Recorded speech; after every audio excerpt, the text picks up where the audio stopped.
We meet Karnata, who seriously messed up by going on a date with the wrong girl, the kind that ends the night with stab wounds. And yeah, those were fatal. So, Karnata gets what he wanted, just not how he imagined.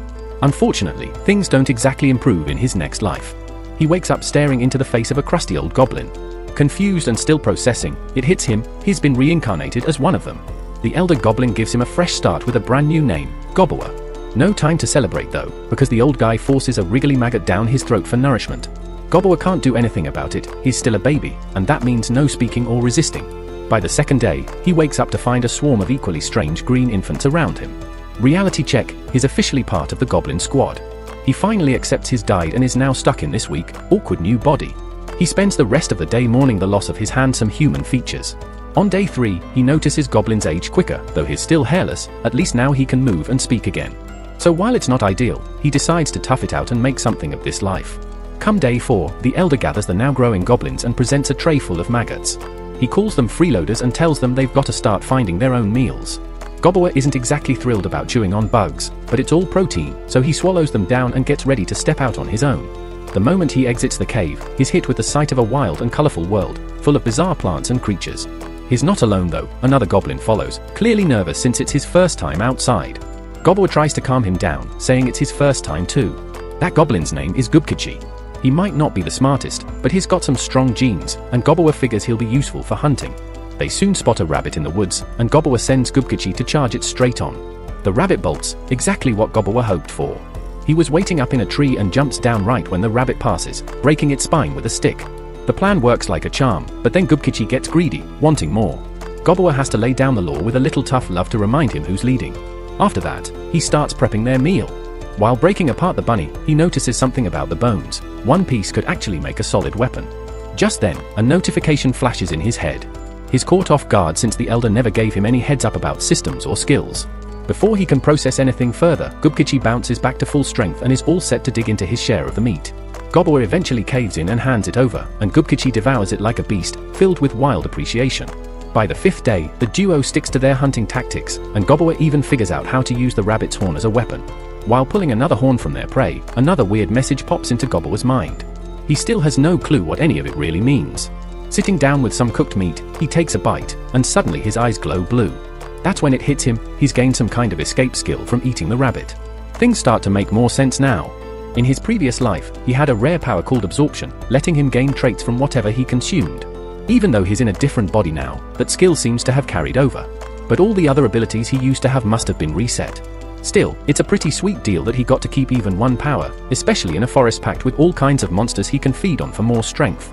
By the 6th day, Gobbler's top-tier meat starts drawing attention, specifically from a curious female goblin. She's amazed they managed to take down horned rabbits, which had killed many others before. Plus, she has actual hair, so Gobbler realizes that goblins can grow it, it's just that he and Gubkichi are naturally bald. Gobbler offers to let her join their next hunt, and she lights up with excitement. But when the 7th day rolls around, it pours down rain so hard that the hunt has to be put on hold. With nothing else going on, Gobbler decides to finally check out the back of their storage area, somewhere he's never bothered to look before. What he finds completely throws him. Locked away are a group of human women, confirming a dark reality Goblin Slayer always warned about, even in this twisted new world. Gobbler tries to push it out of his mind and focuses instead on making a new weapon. Later, the village elder named Gobjai pays him a visit, having sensed Gobbler's unusual drive to survive. He says Gobbler might level up faster than the others if he keeps this pace. Gobbler had no idea there was even a level system, so Gobjai tells him to tap his forehead to see it. When he does, Gobbler checks the elder's stats and sees Gobjai is at level 86. The elder then explains that anyone who hits level 100 can evolve into something far more powerful. But because goblins age rapidly, even though Gobjai is only in his 20s, he looks ancient. Before leaving, he mentions that Gobbler will soon meet evolved hobgoblins once the elite hunters return from their raid on the human village. But something about all of this just doesn't sit right with Gobbler. When the rain finally clears the next day, Gobbler heads out to hunt again with Gubkichi and the female goblin. Despite only being at it for a week, the three of them worked like seasoned veterans in the field. Gobni held the rear, keeping things under control, while Gobbler handled things from afar, and Gubkichi led the front lines. With teamwork like that, they landed a hefty haul of meat. When Gobni took a bite, she was moved to tears. It was that thick, tender, and flavorful. Gobbler took a bite too and, surprisingly, picked up several new abilities just from eating that snake meat. The next morning, they were back at it, hunting like usual. But on day 11, they made a careless decision. They wandered into an unknown cave. Inside, they came face to face with a massive swarm of vampire bats. They tried to make a run for it, but the bats were too quick. So Gobkichi and Gobble decided to stand their ground. At first, it was overwhelming, but then Gobble activated his evil eye skill, freezing all the bats mid-flight. With the swarm frozen, they wiped out every last one. Afterward, they feasted on the remains. Gobble gained more skills from the bat meat, echolocation, venom resistance, and even something strangely similar to a virus immunity. They were eating well, but soon, a group of fellow goblins came crawling toward them, hungry, irritated, and clearly too lazy to fend for themselves. That night, those same goblins tried to take their frustration out on Gobble, as if he was the one to blame. They assumed he was the problem, when in reality, it was their own lack of effort. If they worked half as hard hunting as they did complaining, they wouldn't be starving. But Gobble had a detection skill, so he knew they were coming. He defended himself. He didn't mean to take it too far, but underestimated the potency of his venom skill. One of the goblins didn't make it. Gobble wasn't exactly broken up about it, they came to attack him, after all. But Gobmi arrived and, seeing what they did, unleashed her fury. Even Gobble felt bad for them after witnessing how she reacted to someone trying to hurt him. The next day, they went back out and planned a team ambush. While an orc was just minding its own business, Gobkichi hit it square in the eye with a rock. While it was blinded, Gobkichi rushed in. The orc retaliated with a swing of its pickaxe, knocking him back, but Gobkichi wasn't alone. Another rock smashed its hand, and they followed up with a club to its knees.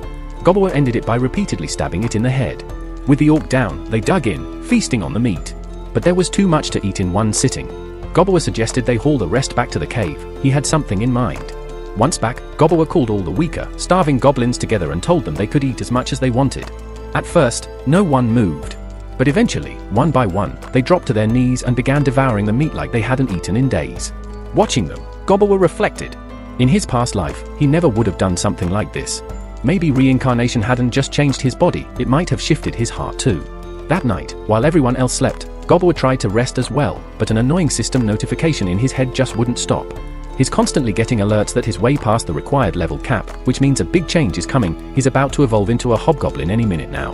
But he's too tired to care and just knocks out.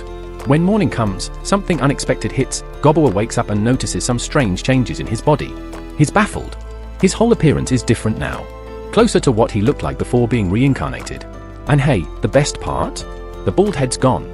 Gobkichi wakes up looking the same kind of different, and even though Gobmi herself hasn't changed much, she's absolutely loving the glow up her friends just had. Then the elder shows up, curious about all the ruckus. The moment he lays eyes on them, his jaw nearly drops. They've both evolved. And to think, it's only been 2 weeks since they were born. Gobkichi turns to Gobble with a grin and says he's itching to test out his upgraded strength, not just with hunting, but with a proper one-on-one. Gobble's not one to back down, so they head out to throw hands. Deep in the woods, their friendly brawl kicks off. Gobkich's hits pack way more punch than before, no doubt. But what he's got in raw power, he's still lacking in technique. Gobble dodges cleanly, sweeps into the ground, and holds the edge. Eventually, Gobkichi taps out, giving Gobble some serious props. Still, Gobble gives him credit where it's due. Gobkich's physical strength is on another level compared to the rest of the group. Just then, Gobble hears wolves howling in the distance. Something's not right. He quickly calls over Gobmi, who's been stealth watching them this whole time, and tells her to grab the crossbow they crafted earlier. Looks like they're gonna need it. Wolves come charging down the hill, chasing a group of terrified rabbits. Once they're done tearing into the poor things, their eyes lock onto their next target, an orc just minding its own business. The orc bolts, but the wolves are ruthless. They catch up and tear into it without mercy.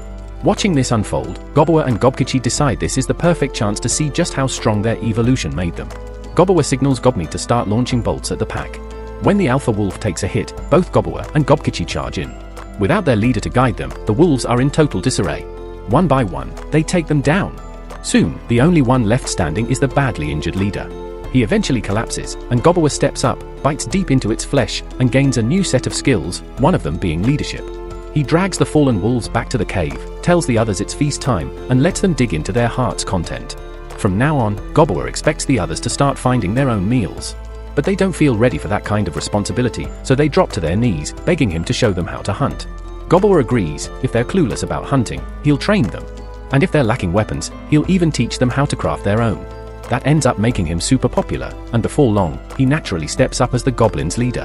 Whether it's because of his leadership or something else doesn't matter to him. He's determined to guide his crew, keep growing stronger, and pick up new abilities, all in pursuit of his dream. Later on, Gobmi undergoes a transformation, turning into a blazing hot lady seemingly destined for Gobble's dinner plate. By the 17th day, all the captured human women had taken their own lives. Gobbler holds a quiet tribute for them with Gobjai by his side. Fast forward to day 24, Gobbler is now training the other goblins, sharpening their skills. In the meantime, he keeps devouring strong enemies and collecting powerful new abilities. But suddenly, another goblin squad shows up on their turf. Gobbler gets ready to fight to protect his team. Before he can make a move, Gobjai stops him and explains, these newcomers are actually their raiders. Gobbler is stunned to learn these raiders are the original fathers of their entire generation. They've just brought back a new group of human women, clearly proud of their success since the previous ones didn't survive. Apparently, goblin genetics are so dominant that even mixed offspring still come out as goblins. Gobbler understands how their reproduction works, but that doesn't mean he agrees with what's happening. He asks to take responsibility for the new captives, but the raider leader refuses. Gobbler group gets fired up to support him, which starts causing tension between the two factions. Just then, two goblin women walk in, Habasto and the mage Hobse, and urge everyone to calm down before it turns into a full-blown civil war. They come up with a wild plan, have the top dogs from both sides throw down, and whoever wins gets to lead the village. One of the raiders is itching to put Gobbler in his place, and Gobbler's more than ready to rumble. But the match ends in a flash when Gobbler pulls out these freaky string techniques out of nowhere. No one can figure out how he pulled it off, so Gobbler casually explains it's something his body just does now. Apparently, he gained the ability after chomping down on a demon spider and now can spin silk like a spider. The girls are stunned that someone like him evolved while they were away. Gobbler steps up and claims the title of village leader. He throws out a challenge to anyone who disagrees, but of course, no one's brave, or dumb, enough to speak up. Gobbler tells the humans they're off limits, he's made it clear that no one is to mess with them. He even says they'll eventually figure out a way to return them to a human settlement. The girls start wondering if they need to make a move, but it becomes clear Gobbler isn't doing all this out of pure kindness. He's interested in what the humans know. So he starts questioning them and learns the girls were part of a traveling business group. When the goblin raid hit, all the men got wiped out, leaving just these 5 girls behind. By day 28, Gobbler was stunned when he sees them smiling. He realizes they're not totally fine, they're just putting on brave faces because it helps them cope. So, he whips up a hearty meal hoping to give them a boost. As it turns out, 2 of the girls are culinary and tailoring pros. One's an alchemist with glasses, another's a dreamy appraiser who also works as a blacksmith, and the red-haired one is a beginner warrior. Gobbler decides to train her personally later. He puts them all through rigorous training and doesn't sugarcoat anything when they start slacking. For the next several days, he shifts focus from hunting to team-building drills and makes sure everyone's crystal clear on the new rules he's laying down. Day 31 rolls in with a downpour drenching the entire village. Despite the weather, Gobbler and Gobkichi dive into a wild sparring session that leaves everyone watching stunned. Later that night, Gobbler senses that some goblins are about to cross the line with the human women, violating his strict rules. Without hesitation, Gobbler takes down one of them swiftly, setting an example. He gives the rest a harsh reminder of his laws and punishes another who dares to speak back. After handling the situation, Gobbler apologizes to the women. The red-haired girl breaks down in tears, finding comfort in Gobbler's arms. As the others arrive on the scene, Gobbler tells Gobkichi to drag the troublemakers outside. He instructs Gobmi to round up the rest of the team to witness what comes next. Out in the open, Gobbler doesn't hold back, he delivers a brutal beatdown, making it absolutely clear that disrespect won't be tolerated. The message hits hard, and the crowd disperses once Gobbler is satisfied. He stops just short of killing them, but Herbuken, who took the worst of it, doesn't make it through the night. Day 32 kicks off with Gobbler's crew showcasing their flawless teamwork as they hunt down a fearsome Trihorn horse. The beast puts up a fight, but Gobbler comes out on top and gains a fresh set of abilities, Triple Burst being the standout, allowing him to strike 3 times in a single move. That evening, the redhead ends up in Gobbler's bed, clearly still shaken from the night before. Gobbler offers her comfort and lets her rest there. By morning, he's surprised to find Gobmi hanging around too. Later, the crew discovers that the female goblin Gob has evolved into a hobgoblin. Things in the village are running smoothly. Gobmi oversees the ranged attackers, Gobkichi commands the armed forces, Habasto leads the mobile unit, and Gob handles all the support work. Hobsa is in charge of magic, though she's still the only mage they have. Leaving training duties to the captains, Gobbler ventures into the forest to hunt. He experiments with his newly learned demise magic. Shocked by its sheer destructive force, it lets him annihilate a Trihorn in one hit. But then, Gobbler gets a bit overconfident and wanders into the northern forest, a place Gobjai had warned them to avoid at all costs. The ground is soaked in blood, and the atmosphere feels off. This is the domain of a terrifying legend, the Red Bear. As Gobbler watches, the Red Bear tears through a Trihorn like it's made of paper. That same Trihorn had been tough for Gobbler's crew, yet this monster slashes it apart effortlessly. Then the beast notices Gobbler, and reality hits. Any ordinary person would have turned and run by now. Gobbler isn't your average fighter. He's dead set on going head-to-head with this massive beast, planning to take it down and absorb its abilities for himself. He kicks things off with Phase 1, unleashing his demise magic without holding back. Back at the village, Gobmi starts to worry since Gobbler hasn't shown up in a while. No one else has seen him either, which only adds to her concern. Meanwhile, Gobbler was stunned when the red bear counters his demise spell by sacrificing its own right arm. The bear comes in with a brutal offensive, and Gobbler quickly realizes the armor he earned from the Trihorn won't cut it here. He goes full attack mode, aiming for the bear's head, but his weapon can't even leave a mark, and the beast sends him flying. Gobbler tries to bind it with string, but it snaps right out and unleashes a raging fire breath. Flames tear through the forest, and Gobbler is forced to patch up his injuries. He's thrown off by the fire breath. This kind of move was unheard of even in his past life. With the stakes this high, Gobbler braces himself for serious damage just to stay in the fight. He charges again, shielding himself against the flames. The bear's tough on the outside, but Gobbler turns its own fire attack against it, slashing right through its mouth. He gets a moment of confidence, but it doesn't last. The bear smacks him hard, and even though Gobbler tries to lessen the blow, he takes serious damage. The round ends in a draw, but he did manage to jam his blade into its mouth, shutting down the fire breath for now. The beast isn't done yet, and Gobbler is just barely hanging on. He's at a major disadvantage, but instead of backing down, he claims the struggle will make his victory feast taste even better. He keeps landing hits, but it's still not enough. He tells the bear flat out that he's going to eat it, and goes in for another risky attack. But this time, he loses an arm. On day 34, Gobbler finally pulls off a win in this brutal fight, barely making it out alive. He devours the bear and inherits some wild new traits, massive strength, insane durability. He collapses soon after, but it's confirmed that he's maxed out his stats and fulfilled the conditions needed to evolve into a rare ogre species. As his mind fades, Gobbler accepts the evolution without even checking the details. By day 35, he's still feasting on the bear and picking up even more broken abilities. When he grabs his knife, it looks smaller, and that's when Gobbler realizes he's become an ogre. Gobbler makes his way back to the village, but the moment the others spot him, panic spreads.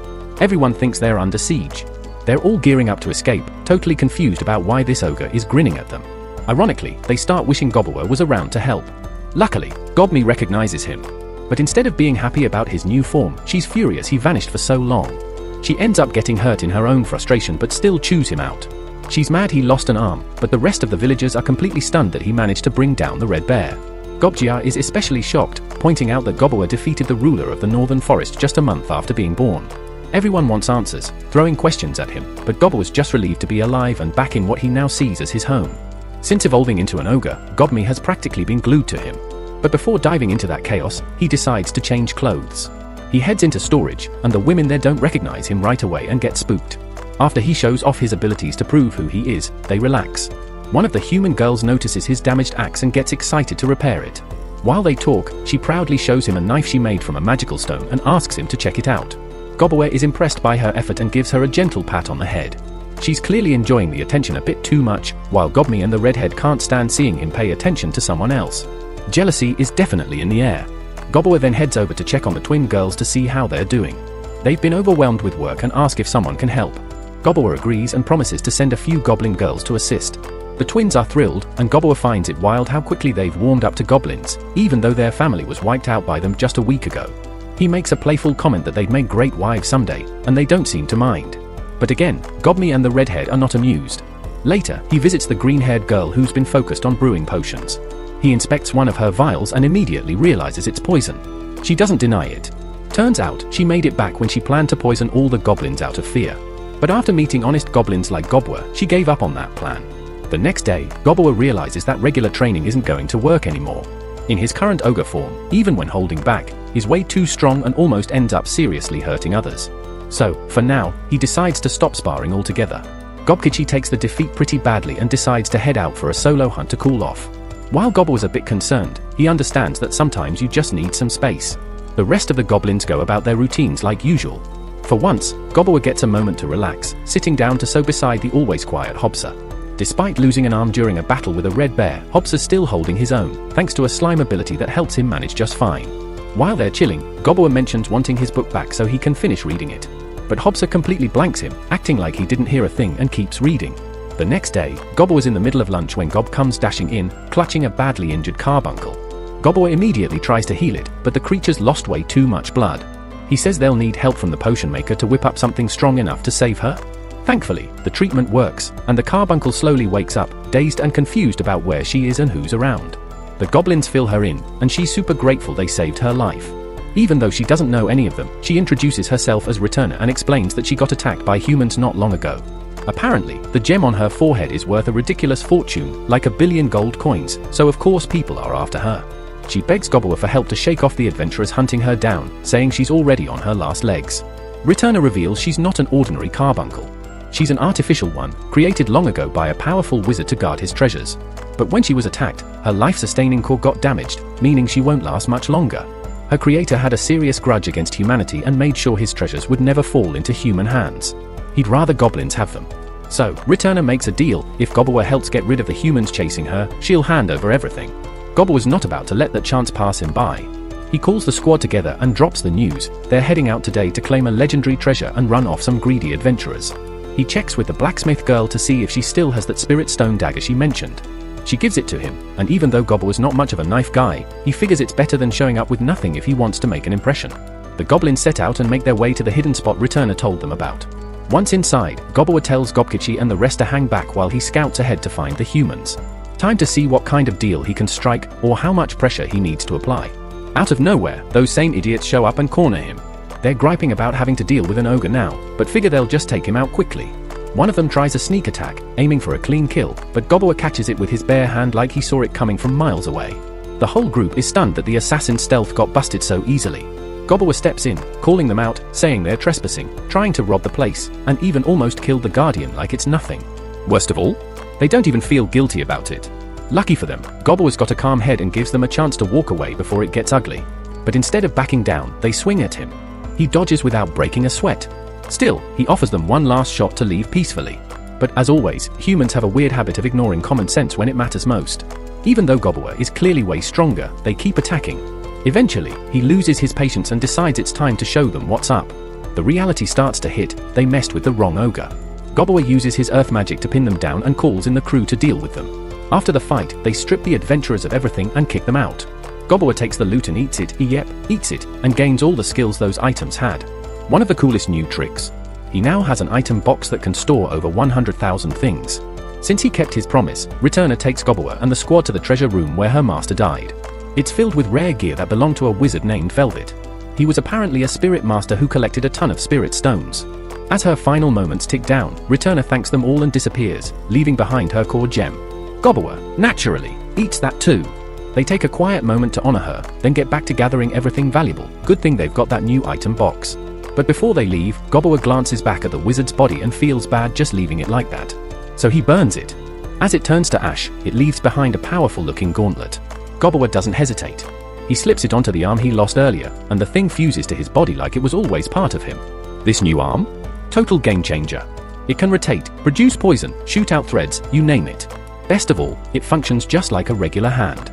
The next morning, Gobbler spends a solid chunk of time going through the stash of gear they picked up from that legendary treasure room. Since it all belonged to a high-tier sorcerer, it's no surprise that everything is top quality and seriously powerful. So, Gobbler sorts through it and shares the wealth, handing out magical gear to the 15 hobgoblins and the rest of his squad fairly. He keeps a crimson spear and a slick enchanted bracelet for himself. That makes 3 legendary items in his arsenal now, fully equipped and ready for action. On day 40, Gobbler sets up some sparring matches between the hobgoblins to see who's leading the pack. The following day, he heads out at sunrise to challenge some fresh, unfamiliar monsters. First on the list is a massive golden spider. He one-shots it without breaking a sweat. After munching on the spider's meat, he unlocks a new ability that lets him spin golden threads, super useful. Later, while wandering deeper into the forest, he ends up near a glowing tree. That's when things get tricky. This area belongs to dryads. These beings usually lure in intelligent creatures and feed off them. Gobji had already filled Gobbler in on how dangerous they are, and also casually mentioned he wouldn't mind getting devoured by one. Gobbler acts like he'd never stoop to that kind of indulgence, but let's be real, that changes fast. A dryad appears, gets a little too close, and Gobbler folds immediately. He tries to act chill, but then he remembers he's still a virgin in this new world. And just like that, his brain checks out. He activates one of his rarest skills, the golden carrot. The dryad is floored, completely captivated, and, well, let's just say what followed went on for 5 hours straight. When they finally wrap things up, the dryad begs him to come back soon. Gobbler heads to a nearby waterfall to clean up. But before he can even relax, a bunch of lizard men show up out of nowhere trying to start something. Big mistake. He wipes them out, and anyone else dumb enough to challenge him after that. The next day, Gobbler discovers that 2 goblins in his squad have the potential to become full-blown mags. He sends them off to train under Hobsa. But when Gobbler sees the look on Hobsa's face, it's clear the old guy isn't exactly thrilled about the idea of mentoring new spellcasters. Meanwhile, drama is brewing back at base. Every girl in the cave is acting weird toward Gobbler, and he has no clue why, since nobody's saying anything. So he turns to the green-haired girl for answers. She usually keeps it real. She tells him flat out, they all know what he's been up to lately, thanks to the Dryad's very visible marks on his body. And yeah, they're jealous he didn't choose one of them first. Even she admits she's been feeling the same way. But unlike the others, she decides to speak her mind and take action. Gobbler's usual weakness for these situations kicks in, but Gobmy isn't letting him off easy unless she gets her shot too. Turns out, the whole squad has the same idea. Things get so intense that day, Gobbler ends up setting up a soundproof barrier around his room. What happens behind that wall? That's between them and the gods. And me? Sometime later, Gobbler senses movement nearby. Turns out it's a group of flasher-looking elves making their way toward them. Meanwhile, the humans are gearing up for an ambush, clearly thinking they can swipe some loot. So, the elves show up asking for the goblins' assistance. Their leader? Arrogant as hell. But he's dangling an offer, months' worth of food for the goblin village. Gobjai thinks it's a golden opportunity. But to everyone's surprise, Gobbler turns it down flat. He doesn't care about their food or their problem. What he does care about is honesty. He wants them to be straight about why they need help. When the elf leader looks like he's about to get violent, Gobbler shuts him down with a single, bone-chilling glare. Then, without hesitation, he warns them to call off their hidden archers. Predictably, they don't listen and loose their arrows, only to realize, too late, that Gobbler is untouchable. Their attacks bounce off harmlessly. The elf finally gets the message and stops the fight. Gobbler tells him straight, he refused the deal just because he wasn't in the mood. Still, since they share the same forest, if humans become a bigger threat, he's open to cooperation. Then Gobbler stuns everyone by pulling out a weapon of legend, something so fearsome it silences the entire group. Even he doesn't totally understand its power, but he knows one thing, a single stab unleashes endless spears that shoot out for 100 meters. The elves retreat fast, clearly shaken. Gobbler was fine with that, he'd rather not deal with them again anyway. On day 45, he goes out hunting and wipes out 20 grey slimes. After absorbing their cores, he gains new skills, like fluid healing and self-duplication.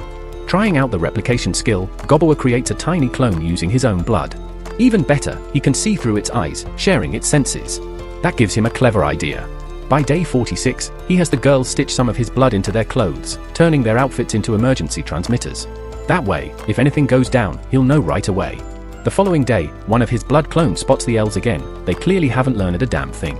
This time, Gobbler lets loose a roar from deep within the cave that freezes the elves in place.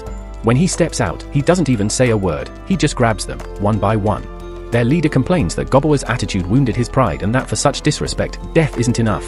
The others are more reasonable and apologize for not stopping their reckless commander.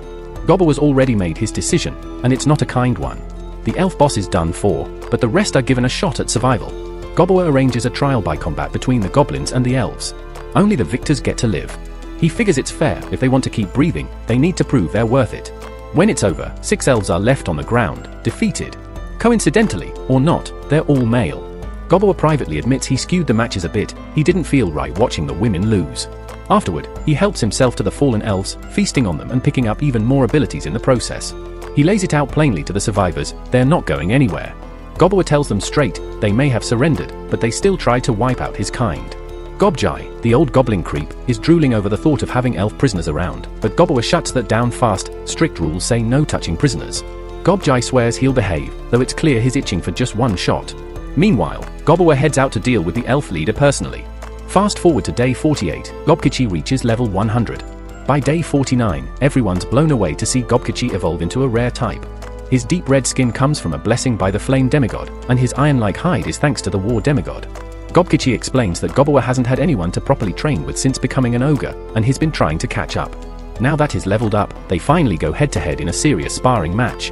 Gobbler still comes out on top, but Gobkichi holds his own better than ever before. The fight ends with Gobbler as the winner, but Gobkichi earns real respect as a worthy rival.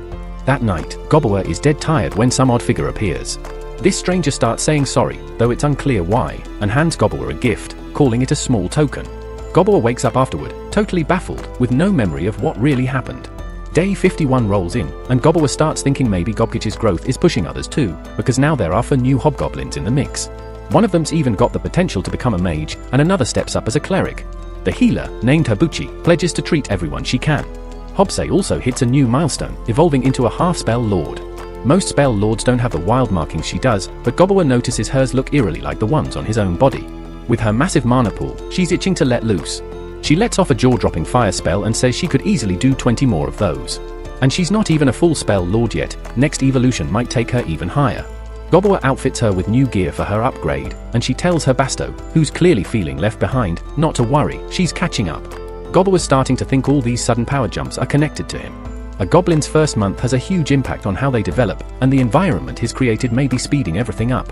It's awesome seeing his people getting stronger, but Gobbler knows not everyone's benefiting equally. By day 52, the older goblins start complaining. They've been busting their asses to keep pace, but the younger generation's pulling ahead fast. They finally decide to abandon the village. And crazy enough, Gobbler doesn't even punish them for walking out. Gobbler tells them straight up, they're not robbing anyone, so if the others want to take off, that's on them. And just to show there's no bad blood, he even hands them a parting gift, a badass enchanted knife crafted from methyl, sharp enough to cut through anything. By day 53, Gobbler stumbles upon a human who'd clearly lost a battle with an orc. The guy's nearly gone, and after Gobbler finishes him off, he absorbs a strange but useful ability the man had. Gobbler plans to put it to good use, maybe even in a way that gives the guy's life some meaning. The skill's called Monster Tamer. That night, Gobbler was on cloud 9, especially when the alchemist shares the good news, she's brewed up some proper alcohol. Day 54 rolls in, and Gobbler announces that the older goblins have officially peaced out. He gives anyone else the chance to leave too. Nobody takes the offer. They're all in. So they raise their drinks and celebrate. On day 55, Gobbler starts working on something new, earrings made with his own blood. These aren't just for show, they're enchanted for long-distance communication. On day 56, they test them out, and sure enough, the earrings work perfectly. Gobbler makes more so everyone can wear one. Day 57 brings a big win. Gob takes down a powerful beast called a Trihorn, and Gobbler uses his Monster Tamer power to see if he can control it. And wouldn't you know it, it works. The Trihorn becomes their first bonded beast. Fast forward to day 58, and Gobbler has added even more familiars to his team. Now he's got a massive bear and even the leader of a black wolf pack. The wolves end up guarding the human girls like loyal sentries. But day 59 throws a curveball. That timid red-haired girl? She's turned into a total powerhouse. While they're all having a meal, Gobbler was stunned when she announces she's picked up a new job class. Later, she showcases some next-level hunting ability, and Gobbler reveals that she's become a shadow soldier. This class comes with a wild condition, she's got to keep devouring monsters to stay alive. But in return, her power skyrockets. Not long after, Gobbler gets intel that humans are starting to hunt goblins in the woods. It becomes clear the war with the humans is just around the corner. Day 60 kicks off with Gobbler picking up signs of kobolds being chased, but oddly, his search ability can't detect what's after them. When the kobolds make it to the cave, they bring bad news, they're being hunted by living skeletons animated by dark magic. Gobmi's archers take aim, but their arrows are useless. There's an overwhelming number of skeletons, and Gobkichi starts to panic. But Gobbler uses his search skill and spots one major energy source behind the horde. That must be the creature controlling the skeletons. While the others fight back, Habasto smashes one of the skeletons to pieces, and Gobbler catches on. Slicing doesn't do much, but blunt force? That works wonders. Everyone drops their blades and starts smashing the skeletons apart. Still, there are way too many. Gobbler knows the only option now is to finish it himself, fast. He silently counts down in his head while tearing through a swarm of skeletons. He wraps it up 3 seconds ahead of schedule and smashes the beast responsible for spawning the undead army.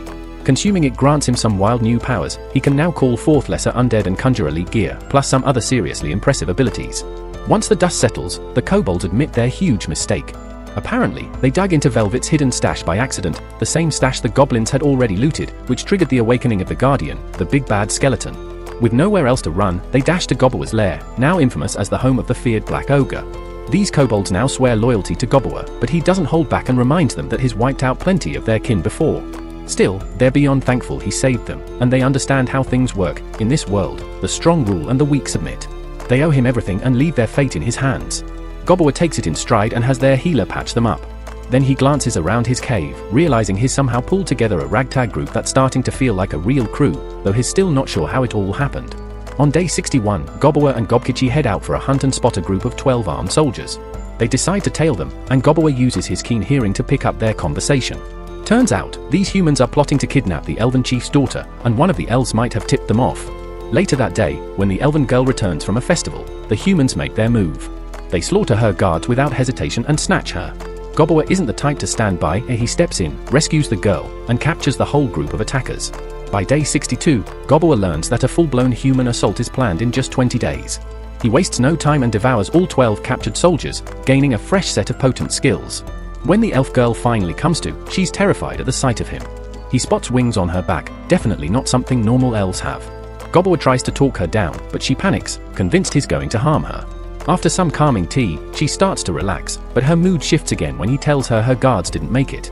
She lashes out, blaming him for standing by and not helping sooner. Gobbler tells her flat out that the elf-human conflict isn't his fight. He also warns her that there's a mole among the elves and maybe she should be more worried about that. She breaks down crying, and he tells her to rest up before they take her home. That night, Gobbler has to warn the old creep in his group to stay far away from the elf girl. On day 63, they escort her back to her village. She later explains that her wings mark her as a high elf, a rare trait they usually keep hidden within their bodies. She's not supposed to let them show, but she's still getting the hang of keeping them hidden, so they slip out here and there. When they get to the spot, Gobbler suddenly feels the pressure of 25 archers targeting him, arrows tipped with mithril. Thankfully, the chief's daughter steps in just in time, telling them Gobbler actually saved her life. The chief appreciates Gobbler for protecting his daughter, but Gobbler doesn't pretend he did it out of kindness.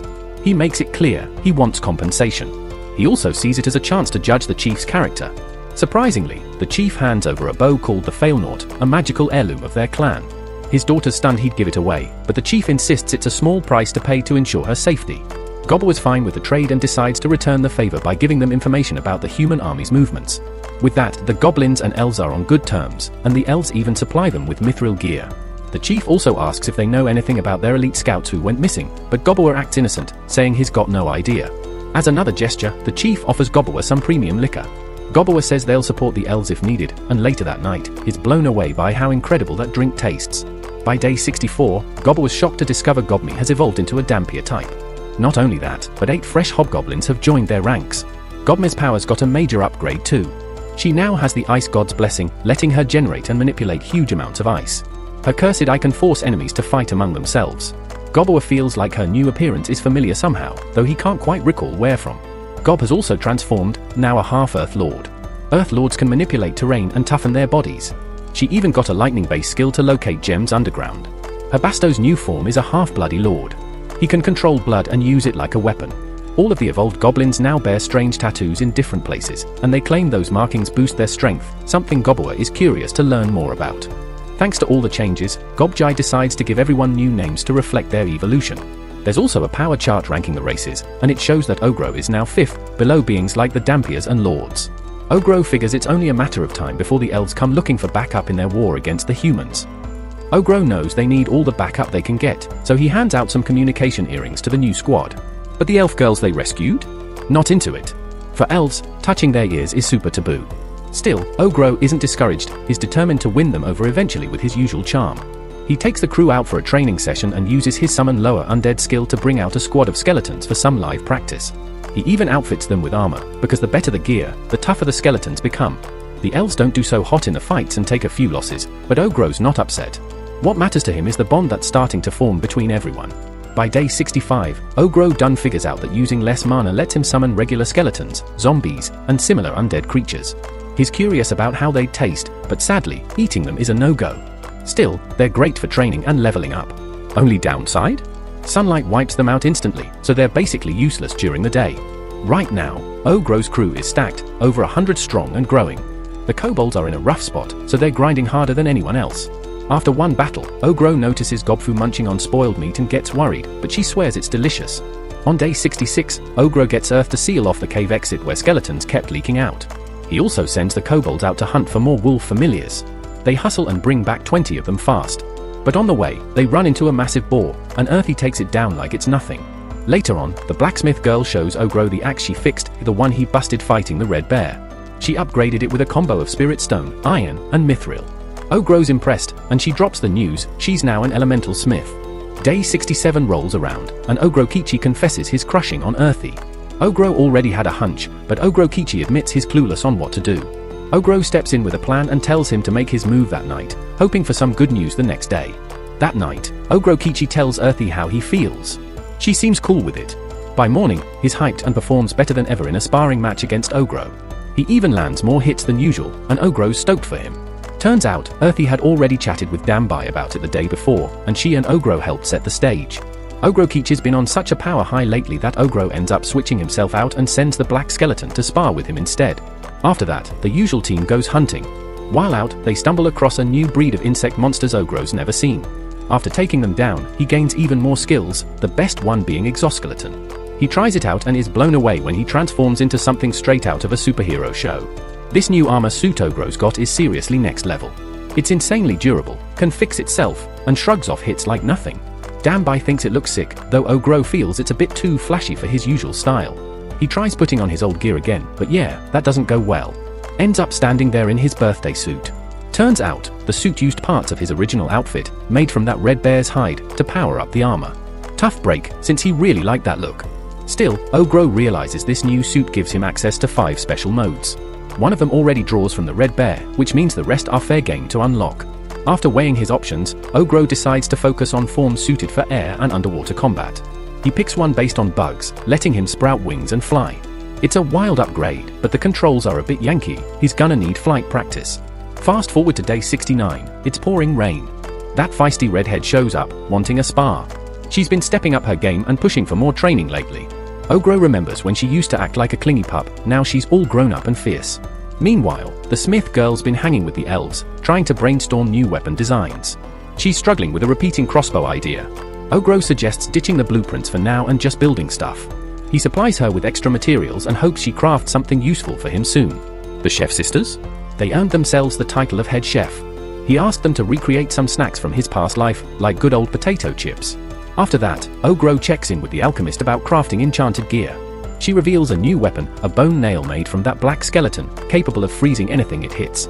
Some of the other girls catch Ogro getting a little too close to the alchemist, but we're not gonna get into that right now. When day 70 hits, a group of elves arrives as representatives for their clan's leader. They bump into Ogro's old crew on the way, but thanks to his illusion casting earrings, they think he's got ties to the Dark Elves. The elf kid shares a warning, the humans are making moves, and the elves can't fend them off alone. They're counting on Ogro. They're even ready to pay whatever it takes, no questions asked. But if Ogro says no, the deal falls apart. He accepts the job, though, under one condition, they do things his way. He sends the kid back with a magical bracelet for the elf chief, it's how they'll keep in contact. Information is a weapon too, and Ogro's already got his blood clones scouting the area. He gathers the squad and lets everyone know, the time to act is now. From here on out, they're not just some ragtag group, they're pros. A full-blown mercenary outfit. The crew's fired up. Ogro gives them a name, the Parabellum Mercenary Company. He rallies the crew, announcing their first rail mission is on the horizon. Everyone starts shouting Parabellum in unison, pumped up and ready. On day 71, Ogro's unit, known as Parabellum, heads out. They're 36 strong, but thanks to Spell's magic, their companion beasts boost their total to 73. They move out at dawn, guided by intel snagged by one of Ogro's subordinates. The human base is wrapped in a protective barrier, but Ogro shatters it using a unique ability from his silver arm. As the shield falls, Earthy steps forward, using her control over the earth to block the humans' escape routes. Dombi and Spells lead the charge with a flurry of magic. Ogro backs them up, raising a skeletal army and chucking spears to add pressure. Still, he's caught off guard, they aren't wiping out the humans as easily as expected.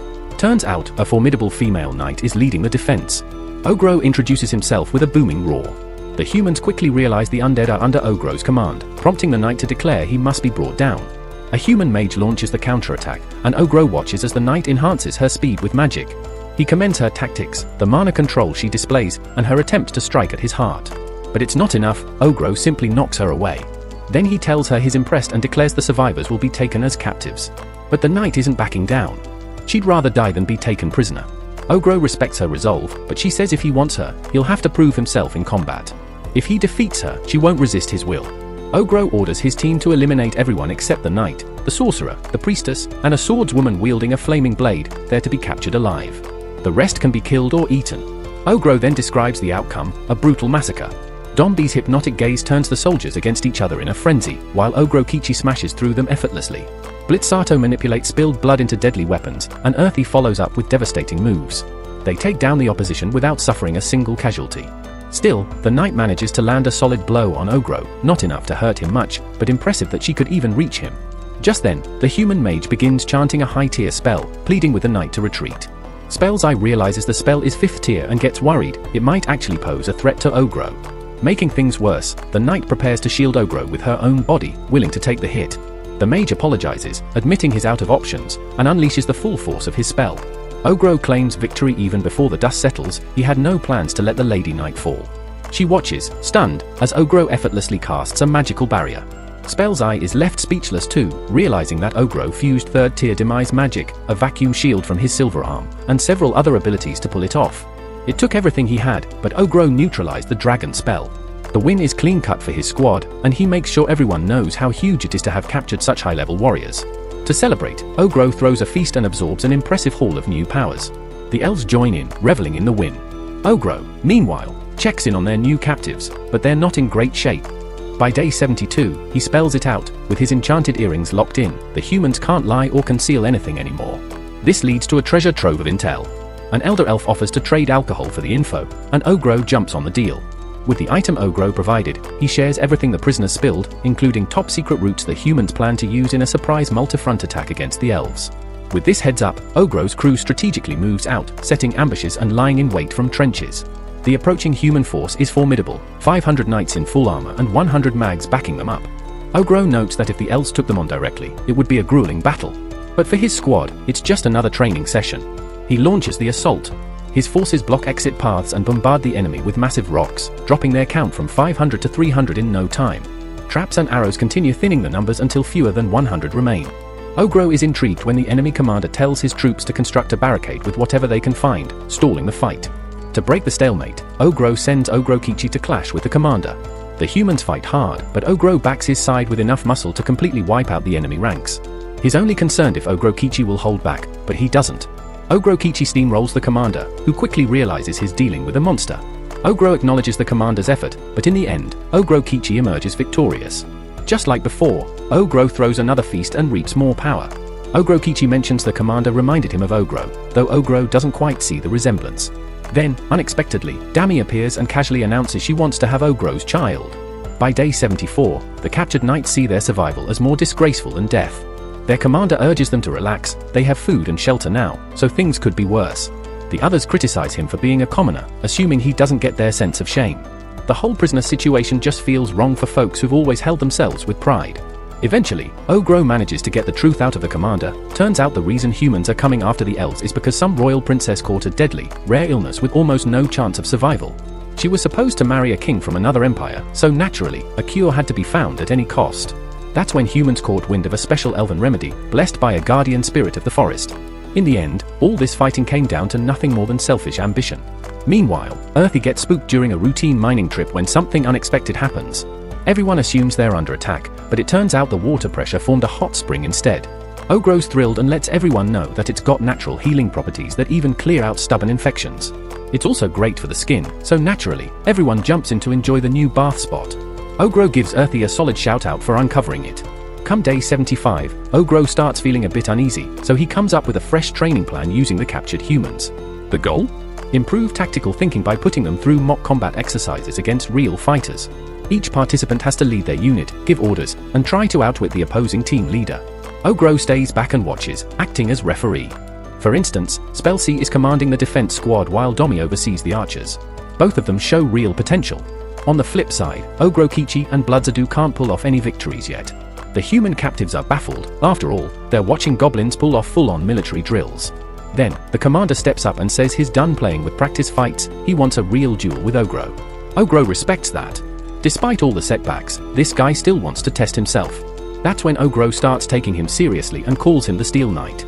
The knight gets a bit rattled when Ogro surrounds him with mana.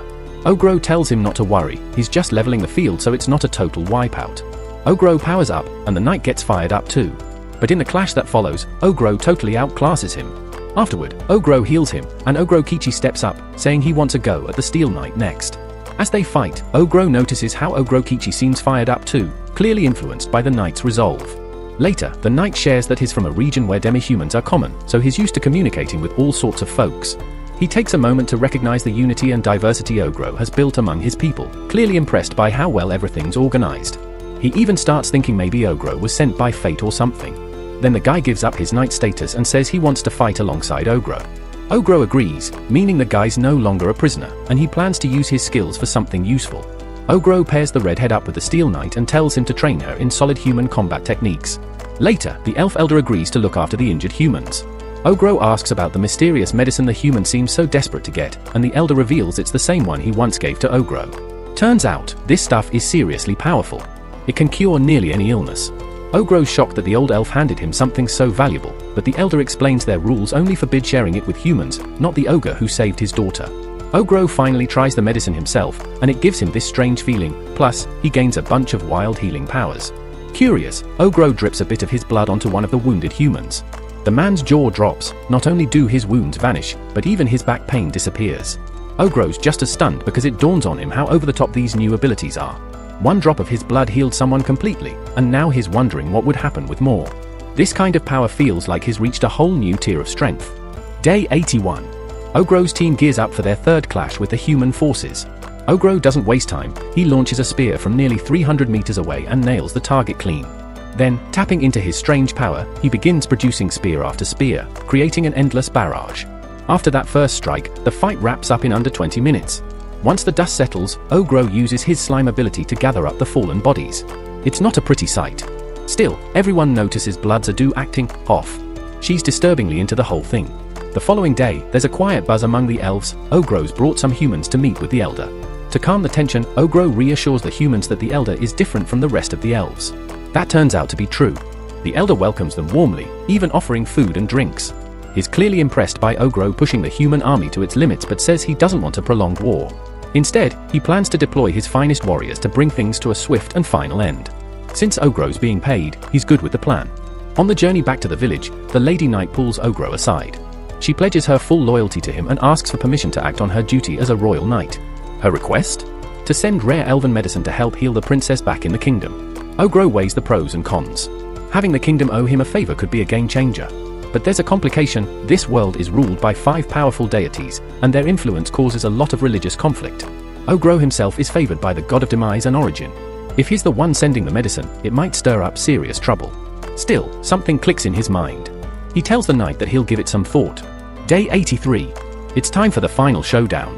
The human army shows up with 2,000 troops. Ogro's forces, now joined by the elves, total just 650. This fight is different. A direct charge would lead to disaster. That's because one of Ogro's bloodborne scouts uncovered something big. 8 elite fighters are backing the humans. They're called the Rugald Orden, and each of them has divine blessings. They're not just powerful solo. They empower nearby allies too, meaning the bigger the army around them, the deadlier they become. Ogro hears all this and barely reacts. His only concern? Wondering what they might taste like. When battle begins, Ogro brings out his army of skeletons. Dombey raises a concern. The sun's about to rise. But Ogro reassures him that the skeletons have been modified. He sends Obrakich's unit to guard the perimeter while he leads the undead forces straight into the heart of enemy lines. As the fight breaks out, the humans are completely thrown off by the sheer number of skeletons Ogro has summoned. The humans figure they just have to hold on a little longer because sunrise is coming, and once it does, they think they'll finally be able to push the skeletons back. But they're dead wrong. Those skeletons don't vanish. Turns out Ogro soaked them in some weird slime so they can still fight even in daylight. The skeletons hold their ground for a while, but Ogro sends them to back up the others, deciding to take on the remaining soldiers by himself. As he gets ready to launch a massive attack, he's thinking about how the entire enemy force will collapse once he wipes out the center unit. At the same time, one of the Braves approaches, annoyed he's stuck in such a dull war. He thought the soldiers just weren't trying hard enough, but they remind him they're nowhere near his level. When the Brave sees Ogro charging up, he realizes this might actually be worth his time. The troops are frozen, watching Ogro gather a swirl of water and blood before he releases a devastating blow that obliterates everything in sight. All the action has left Ogro starving, so he starts eating mid-battle. But then that laid-back kid shows up, ready for a fight. Ogro recognizes him, Filippo, the bone bug brave. But Filippo doesn't like being called that by people he doesn't respect, so he gets heated. His creepy eyes give Ogro the hint that he's probably got a blessing from the god of demonic insects. The kid's mad because Ogro basically ruined his vacation or something. Ogro can tell the kid's got a bad attitude, but the insane pressure coming off him shows he's no joke. Filippo senses Ogro's got a blessing too and wants to know what it is, but Ogro's not giving anything away. Then Filippo shows off his weird bugs, explaining how they're infused with both his blessing and necromancy. He spreads them out, explaining that he can move corpses around with them. These aren't just any undead, they don't burn up in the sun. Ogro figures these bugs are some freaky bioweapons. Filippo keeps talking, explaining how there's a difference between Braves and heroes. Heroes are much stronger alone, and the warriors they empower get a huge boost. But heroes can only empower about 10 people, while Braves can enhance hundreds. That's when Ogro gets hit with a real surprise. Filippo turns the corpses into full-blown monsters. Filippo orders them to attack, but Ogro doesn't even blink. He tears through them like paper. Filippo is stunned, watching Ogro crush them effortlessly. Deciding it's time to get serious, Filippo takes direct control of the monsters. The fight gets more intense, and now Filippo's starting to realize how insanely fast Ogro can regenerate. Ready to push things further, Filippo summons a massive centipede, something even Ogro might not walk away from.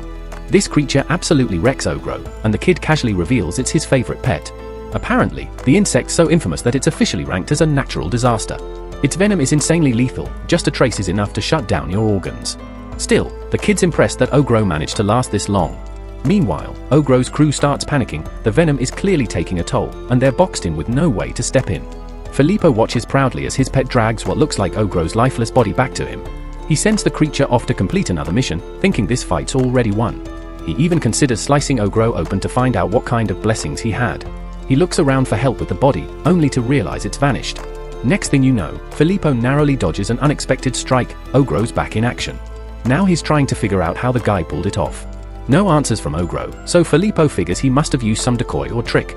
His bug pet's already gone, so he decides it's time to show off one of his secret moves. Filippo asks for a proper introduction, but Ogro keeps his identity hidden. So Filippo announces himself loud and proud, claiming to be ranked number 7 in the nation. But before he can finish bragging, Ogro cuts him off with an attack.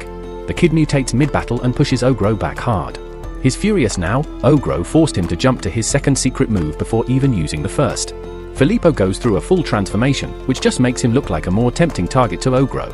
See, Ogro likes a meal that fights back. They clash, and Filippo is floored by how Ogro dodges and counters like it's nothing. Even crazier, Ogro hasn't even triggered any sort of major awakening. Ogro's clueless about whatever's awakening Filippo's talking about, and Filippo's keeping quiet since Ogro won't cooperate. But Ogro's fine with that, he figures he'll make the kid talk soon enough. Then he reveals that he's got his own kind of insect transformation, but Filippo doesn't buy it. Ogro proves it by shifting into an exoskeletal form, and Filippo is blown away. This guy just keeps pulling out surprises. They launch into an aerial battle, and Ogro slams Filippo straight to the ground. Meanwhile, Ogro's allies finish cleaning up, but Dombi senses something shady nearby. Filippo admits the fight was fun, but says he's done now. Ogro refuses to let him flee, but the kid says he doesn't get a choice in the matter. Then he books it, claiming he's the fastest around. Ogro gives chase but has to pause to eliminate a fake corpse that's still moving without Filippo. The kid escapes, but Ogro swears he'll get a taste of him someday. Dombi finally arrives, super relieved to see Ogro alive and well. He explains that while he was busy clashing with Filippo, he had already sent out a duplicate he made for a separate mission. He gave it stealth capabilities, so it managed to sneak up on someone important and calmly told them not to move an inch. That someone happened to be the kingdom's future monarch, and also the top commander of their military. The double tells him straight up that they've got no interest in dragging the war out anymore. The commander, suspicious, demands to know who he is. The replica points to his armor, giving him a hint. Then he drops the bomb. The vial he's holding contains rare elven medicine that can heal the princess. The clone calmly states that now their soldiers no longer need to die for a meaningless cause. Meanwhile, Ogro realizes he easily could have eliminated the future king then and there, but doing so would have triggered the kingdom's full military wrath, leading to the elves being wiped out. He decides it's not worth the risk of a total war. Ogro then has Earthy construct a defensive barrier so the wounded can be evacuated safely. Not far away, some human soldiers spot Ogro and freeze up in fear. But he simply tells them to move along, the battle's over, and there's no need for more bloodshed. His mind starts drifting to the things that really matter now. That night, we learn that 30 members of Parabellum fell during the clash. It's a heavy moment, those warriors deserve a proper farewell. In their world, there's always a chance the dead could rise again as spirits or zombies, so cremation is a must. Emotions run high as everyone says their prayers to honor the fallen who gave everything in the fight. Each person reacts differently to the grief, but Ogro doesn't feel the sadness directly. Instead, he feels the weight of responsibility to keep on living, since those who died no longer can. On day 84, we find out the battle gave everyone a serious boost, and several of Ogro's allies underwent impressive evolutions. Habuji, focused on recovery skills, evolved into a half-Saint Lord. With his new form came a powerful skill, Shell Field, strong enough to take 20 hits from Ogro without breaking. Hobfu, who's been munching on nothing but rotten corpses, ended up turning into a ghoul, quite literally becoming what she eats. She gets a little too excited talking about the guys, and while Ogro's a bit freaked out by her, is even more disturbed by Hobby, whose faceless eyes creep him out so much that he begs her to keep them closed. Though she was never great at close combat, she's now a Dadanki, a race built for combat support through illusions. With her upgraded skill set, Ogro figures she'll probably surpass even him when it comes to gathering intelligence.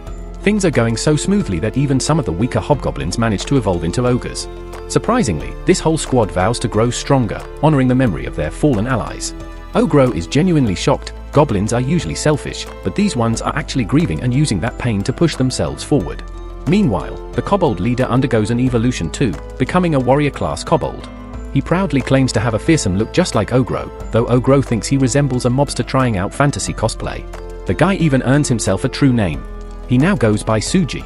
Old Man Gobjai explains that true names are powerful and only granted to those who've reached a certain tier. But there's a catch: if enemies find out your true name, they can curse or enchant you with it. So it's not wise to go around revealing it to everyone. But the kobold leader still tells Ogro his true name as a sign of loyalty. Ogro appreciates it but decides to call him Akita from now on. Now Ogro's thinking about what to do with their captured enemies. He chooses to release them. Those who have nowhere to go are offered a spot in Ogro's ranks on a probation period. Some prisoners aren't happy with that. They feel insulted being placed below goblins. This sparks some tension since the goblins take offense to that. Ogro acknowledges that the 3 prisoners are indeed stronger than goblins, but he places more faith in his loyal goblin crew who've trained with him from the beginning. He tells the trio they're free to leave if they want, but they're more interested in proving their worth. They challenge what they think is the leader of the mercs to a fight. They assume Dombi's the boss and can't believe that the huge ogre, Ogro, is actually the one in charge. Ogro calms Dombi down and decides to go along with the challenge. He even says he'll take on 2 of them at the same time, which they think is arrogant. The moment they flash their weapons, the curious and pervy Gobjai shows up, way too excited about the fight. He explains they're using orb weapons, rare gear that boosts power and even self-repairs. Ogro doesn't hold back. He crushes the challengers instantly and stomps down anyone else thinking of stepping up. But then the mood shifts. Ogro gets knocked back by a surprise hit, stunning the crowd. The attacker, looking like a beefed-up gorilla, declares himself the new boss. Ogro responds by launching him sky high.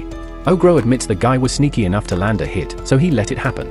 Now only the half-damper remains, but he's mysteriously gone. Eventually, Ogro finds him, proposing to Dombi. Ogro loses it and delivers a merciless beatdown, furious that the guy had the nerve to flirt with Dombi right in front of him. Among the new probationary recruits, there are some tough-looking folks who are just happy to no longer be slaves. Ogro offers some of his blood to help a wounded Dhampir guy recover, but that ends up with the guy swearing loyalty out of nowhere, making things a bit weird. By the end of it, Ogro's group gains 50 new probationary members. These recruits get some hands-on experience by sparring with Ogro's undead soldiers, and we learn that Ogro put Ogrokichi in charge of their training. But that's not the only update. Ogro also found some skilled blacksmiths to support the smith girl. The new guys mention she's got potential but still has a lot to learn.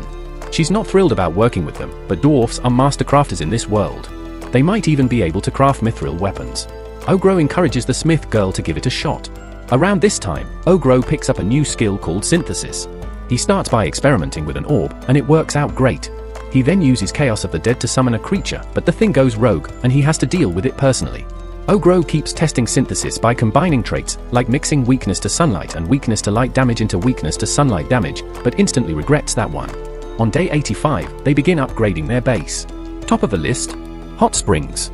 They're hoping to share them with their elf allies. On day 86, Ogro uses the new recruits to test out more of his synthesized traits. If someone accidentally dies, it's less of a headache. Even he starts to question if he's pushing it too far. On day 87, the dwarf smiths reveal their best creation yet, a custom warhammer for Ogro. But he doesn't totally get what makes it so special.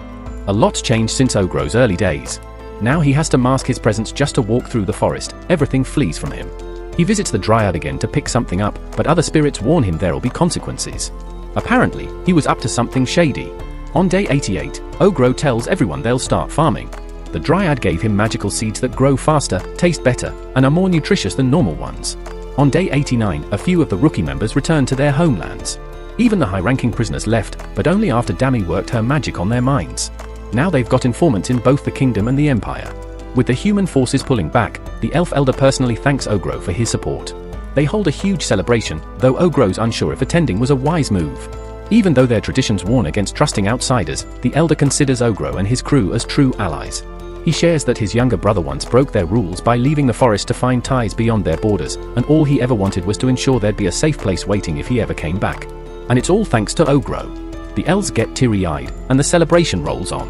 Once they return to their base, Earthy digs up the final spirit stones as a token of appreciation for Velvet and the carbuncle. Ogro munches down on this last batch of spirit stones, unlocking a whole new set of powers. Not wasting any time, he dives into crafting mode, using black skeleton bones and some replicant materials to build something sunlight resistant. And just like that, he puts together a wild creation he dubs the skeleton centipede. It's meant to be their transport when they escort the human girls to the human settlement. The girls panic, thinking they're being thrown out. But Ogro reminds them of his promise to return them home. Even if they plan to stick around, he wants them to visit their old world first before making any big choices. On day 91, they wrap up work on their improved hot spring. Meanwhile, the knight picks up on the redhead being out of it during training. She finally opens up, saying she's anxious about going back to human lands. The knight doesn't get too involved, but assures her that Ogro isn't trying to push her away. On day 92, the girls start preparing goods to trade in town. Right then, Ogro has a moment. He realizes how valuable it is having the girls around, teaching him so much. On day 93, they throw a welcome party to get everyone comfortable with each other. Those 3 rowdy guys from earlier get drunk and loud, bragging about how they'll act however they want when Ogro visits the city. Still, they let slip something important: both the kingdom and the empire aren't fond of low-status humans. To enter those places, they'll need backing from someone with noble ties. That loud redhead offers to help, but Ogro politely shuts him down. Come day 94, Ogro breaks everyone into 4 teams. Their goals? Learn more about the outside world, manage internal squad problems, and keep leveling up. Most important of all, no one's allowed to die. Day 95 arrives, and it's go time. Each member gets to show their special traits, and Ogro makes sure to warn Ogrokichi not to wander off alone again. With that, the teams head out. Ogro takes a moment to reflect on everything the forest has taught him. But he knows there's no turning back now, because there's still a world full of fierce prey out there, just waiting to be hunted. On day 102, Ogro and the crew finally roll into Trine City. This place is usually super welcoming to demi-humans, but the moment they see Ogro show up in his skeletal-themed Lamborghini looking all mysterious, folks freak out and brace for a fight. Luckily, the girls explain the situation to the guards, and the whole misunderstanding gets cleared up quickly. Ogro gets the okay to do his thing in the city and even rents a place to crash. Once they're settled, he gathers all the human girls for a serious chat. While they're spending time here, he wants them to really think about whether they want to stick around or move on. He's totally fine with whatever they choose, even though deep down, he hopes they'll stay. Let's be honest, the only reason they ended up here was because they got captured and locked away by the previous Goblin generation. Anyway, the day moves on with the other girls heading out to sell their stuff in the city, while Redhead takes Ogro to check out the guild hall so he can sign up. Now, when the guild folks see Ogro for the first time, they completely panic. He's not your average ogre. So, to keep things simple, he just knocks out the panicked ones to avoid the drama. When he tries to get his crew Parabellum registered as official mercenaries, the receptionist faints on the spot. With the usual help out of commission, an older guy steps in and tells Ogro he needs to fill out a basic adventurer registration if he wants to be recognized. Once that's all wrapped up, everyone heads out to buy some fresh outfits. But Ogro has his own plans. He shapeshifts into his old human self to blend in and do some wrecking in the city. The others are shocked he can even do that, but they're used to his surprises by now and go with the flow. After grabbing some food, Ogro takes a walk through a dim alley. Suddenly, 6 thugs surround him. For most people, that'd be game over. But for Ogro, it's more like snack time. He takes them out with ease and ends up gaining a load of new abilities tied to shady business. Then he notices all 6 of the guys were wearing identical rings, which raises a red flag. They're probably part of some major crime ring. Not looking to get tangled in that mess, Ogro thinks it's time to bounce soon. That's when he spots another group of thieves shaking down a knight nearby. The knight shows up with ransom money for someone they captured, but the thugs get greedy and demand triple the amount. If not, they threaten to do something awful to the princess. Ogro sees it all go down, and while part of him wants to step in, getting involved in royal drama is a whole political storm, and he's just trying to keep things quiet. He wasn't planning on stepping in. But when the knight realizes the thugs aren't going to release the princess, he tries to fight back, only to get completely overwhelmed and knocked out like nothing. Just when they're about to finish him off, Ogro steps in. And that's something he definitely won't let happen. Without hesitation, Ogro charges in and knocks the thugs out cold. Once they're away from danger, he sets the knight down, only for the kid to start yelling at him, angry that Ogro didn't finish the thugs off. But Ogro isn't about to take that kind of attitude from someone he just saved, especially not for showing restraint. So, he gives the knight a well-deserved bop on the head. He tells him there's a reason those guys are still breathing. And if anything serious ever comes up that can't be made public, the kid's welcome to call him for help. Just to make sure the knight takes it seriously, Ogro shows off his true ogre form, proving he's not joking around. The knight's still unsure, but eventually decides to accept Ogro's offer. They meet up again, and the knight spills everything. Turns out he and the princess arrived in town a few days ago, but kept her visit a secret for security reasons. Still, the princess got it in her head to sneak away from her guards and explore the city alone. That's when she got nabbed by the gang. Ogro tells the knight not to worry, he already knows exactly where their hideout is. The knight's shocked, but Ogro explains he used his own blood to track the criminals after knocking them out earlier. Their base is in an abandoned building way out in the middle of nowhere. Armed with this info, Ogro wastes no time heading there to deal with them. Once inside, they find the princess locked in a back room. While the knight checks on her condition, Ogro spots some documents lying around that prove this whole thing was premeditated. After getting out, they torch the hideout, watching it go up in flames. Ogro tells the knight to keep the whole event under wraps, no reports, no witnesses, nothing. But the knight insists on informing the king. So, Ogro pulls some strings and gets the knight hypnotized to keep his mouth shut. The next day, Ogro gets a call from Seiji with good news: the next generation of goblins has safely arrived. Ogro's happy to hear it, but today's the moment of truth. He's about to find out if the girls still want to stay with him. So he's feeling a little on edge, but honestly, there's no real reason to stress. They're already hooked on him. No way they're leaving now. Everyone grabs their gear to head back to the hideout, but just before they roll out, the same princess from before steps in front of Ogro, saying she wants a word. She gives her name all formally and explains she's heard he's leading a mercenary squad, and she's got a major job lined up. She asks him to escort her to the royal capital. And Ogro's quietly impressed by how she carries herself. Her tone's way more mature than her looks suggest, and she's standing face to face with a massive ogre without batting an eye. It's like her charm stat is off the charts. But even with all that, Ogro turns her down since he's already got things to handle, plus she's already got a full squad of bodyguards. The princess claps back, saying her guards are boring and she'd rather have someone like him at her side. Ogro tries to tell her it's best to stick with her original crew, but she completely tunes him out. Then one of the knights mentions they're offering a gold plate as payment if Ogro accepts the escort task. They say it's not a demand, just an offer if he's interested. But as soon as the girls catch wind of that gold plate, they start hounding Ogro to take the job. Usually, a basic escort run might pull in like 10,000 gold, but this gold plate? That's worth a whole million. Too good to pass up. So Ogro finally agrees, especially since he wanted to check out the royal capital anyway. But just as they're about to leave, Ogro notices none of her guards are around, and that sets off some red flags. Turns out the princess ditched her escort crew and showed up on her own, and now a bunch of knights are frantically searching for her. That means if Ogro's seen traveling with her, people might assume he kidnapped her. But he's already agreed to the deal and signed a contract, and once a contract signed, there's no backing out. As they travel, the princess keeps hitting him with questions about the creepy skeleton centipede they're riding, and the wild animals they spot in the distance. Ogro keeps calm and answers her, and then decides it's the perfect time to stop for lunch. He and Dombey get to work, hunting down some beasts and grilling up a delicious feast. He even tweaks the skeleton centipede's appearance to make it a bit less terrifying. Still, the ride's not easy. The princess is a total handful. She keeps doing reckless stuff, like nearly jumping off the carriage or bothering the twins while they're cooking. So Ogro finally has to lay down the law with a smack to get her to calm down and act right. The adventure presses on as the group stumbles across a turtle snake nest. Ogro's all fired up, eager to grab some of that juicy snake meat, but no one else is too keen on diving into the nest. Left with no backup, Ogro uses his earth magic to dig them out solo. Once they're up top, he starts taking the snakes down one by one and tells the twins to whip up some sauce for the upcoming meal. Surprisingly, the princess shows a bit of growth, probably thanks to Ogro's earlier tough love. She steps up to help the twins with prepping the meal, trying to make up for her earlier antics. Ogro's pretty pumped seeing the princess starting to fit in with the crew. When the food's finally done, they all sit around for another delicious feast. After eating, they hop back into the carriage and hit the road again.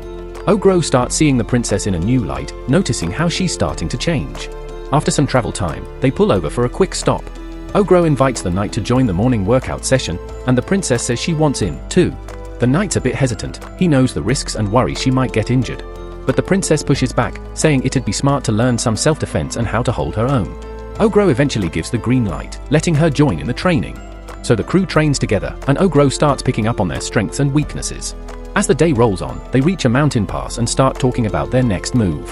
The shortest route cuts right through the mountains, but it's also the most dangerous.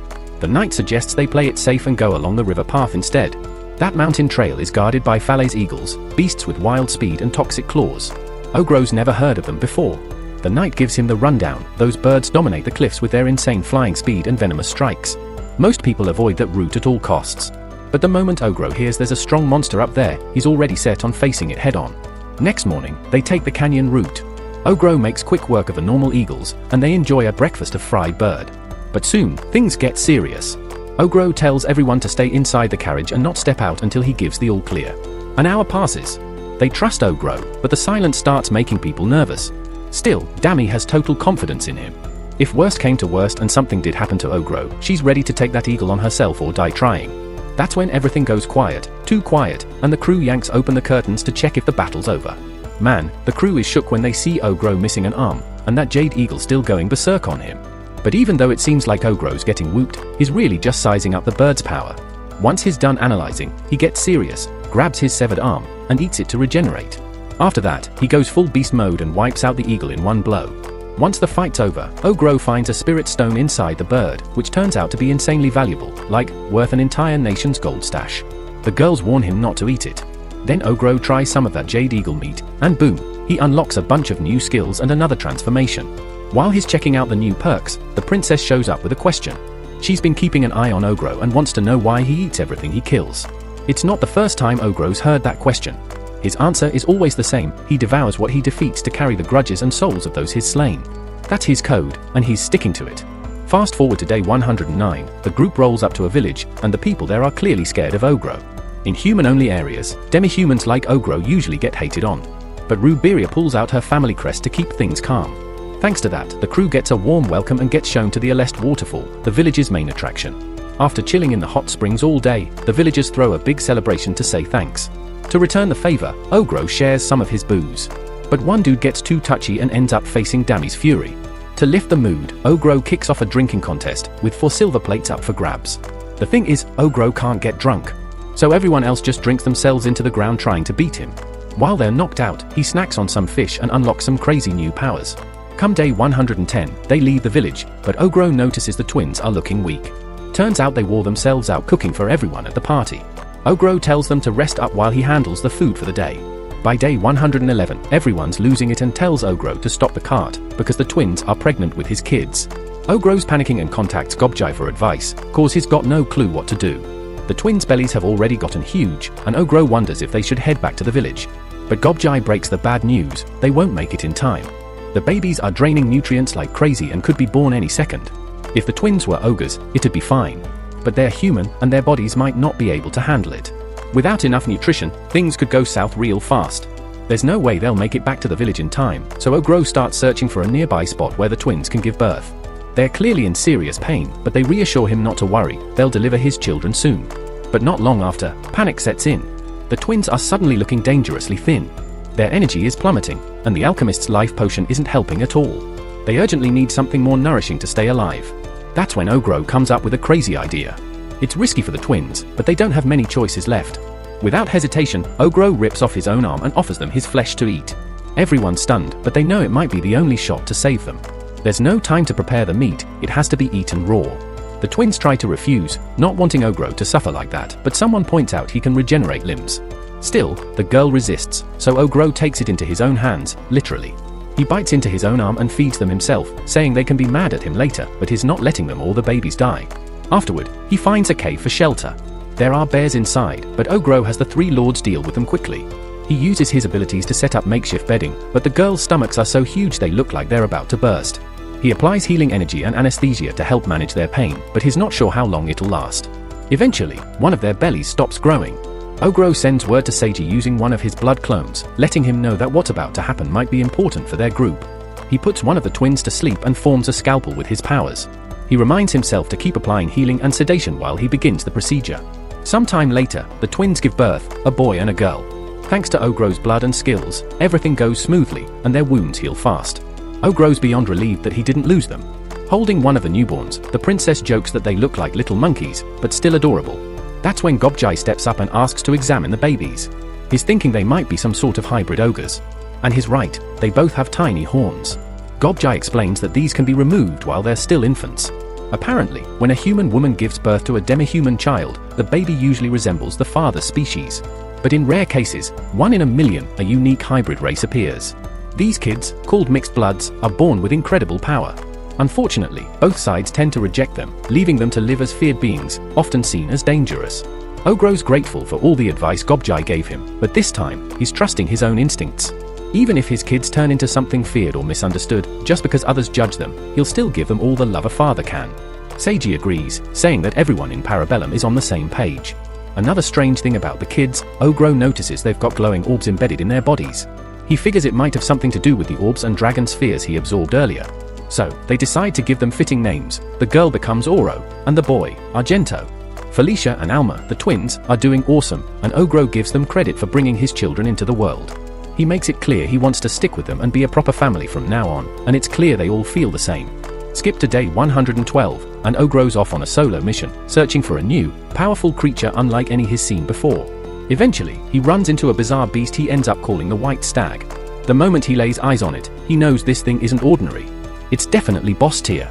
Even if he gave it everything he's got, Ogro guesses he only has a 30% shot at winning.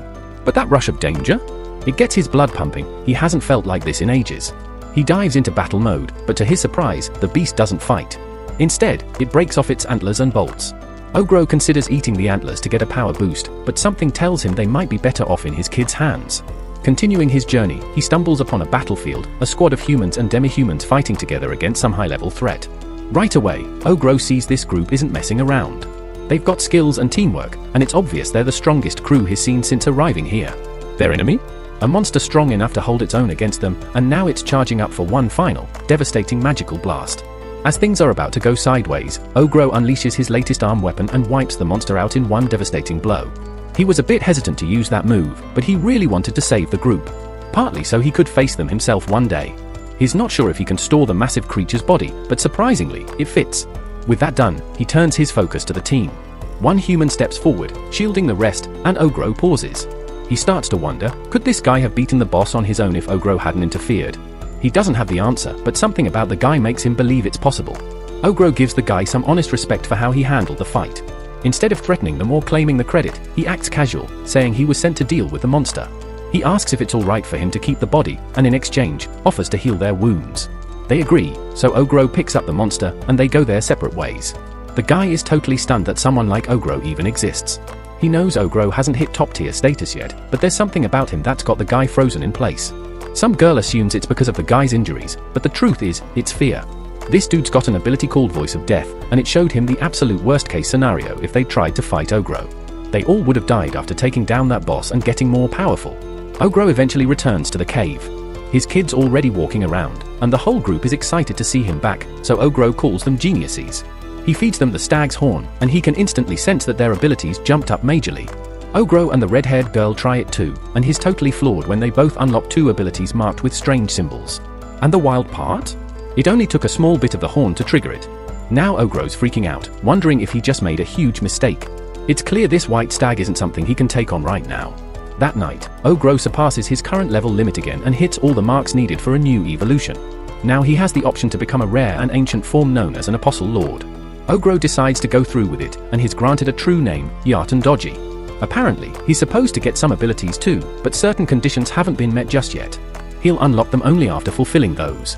And on top of everything else, 8 members of Ogro's group are named Demon Generals. The next morning, everyone is left speechless when they see Ogro's brand new evolved form. After Ogro powers up and unlocks his new form, the crew sets off again the next day to continue their journey. Along the way, 2 more women, the group's alchemist and blacksmith, end up expecting. But Ogro's been through this before, so he knows exactly what to do. He decides it's best to make a quick stop near a water source. This time, everything goes a lot smoother. The delivery is calm, organized, and before long, Ogro is the proud father of 4. With the births out of the way, we finally learn the real names of the alchemist and blacksmith, Spinel and Emery. They're now officially part of the growing family. Emery brings a strong High Orc son into the world, and Ogro names him Oniwaka. Spinel gives birth to a human baby girl, who is named Nicola. The next day, the party makes their way to a place known as Purgatory. Once they get there, Ogro has the princess put on a disguise to avoid drawing attention. The knight thinks she looks amazing in it, but Dombey questions the need for the getup. Ogro explains that since they're near the royal capital now, being recognized would stir up a lot of unwanted drama. For now, he tells the new moms to take it easy while the rest of the group heads out to the Adventurers Guild to pick up some information. Naturally, the 3 lords tag along, no debate there. Once inside, the redhead notices a free training area and gets excited to try it out. Not long after, a couple of local adventurers are impressed by Ogro's presence and ask to spar. He doesn't mind, but he knows he'd overwhelm them instantly. So, he throws a twist into the mix. He lets the adventurers challenge the 3 lords instead. And to spice things up, he offers 5 silver plates to anyone who wins. That gets the crowd fired up. Soon enough, challengers line up to take on the lords. Dombey watches from the sidelines, knowing full well she'd go overboard if she joined in. So she plays it safe and keeps an eye on the area. When the fight begins, the challengers quickly realize they're in over their heads. The lords are way too strong. Seizing the moment, Ogro steps up and introduces himself as the leader of Parabellum, a team of elite warriors unlike any other. He passes out business cards with flair before they all head out to hit the marketplace. While browsing, Ogro spots something that catches his eye, a camera, just like the ones from his original world. He grabs it right away. Back at the inn, he spends the evening taking pictures of his newborns, capturing memories like any proud dad would. That night, Ogro reflects on the road ahead. They've still got quite the trip before reaching Oswell. It'll take a few more days once they move out, and he's got this uneasy feeling about the kind of chaos they might walk into once they arrive. On top of that, all the drama surrounding the baby situation made him realize he's been out of the loop with his teams.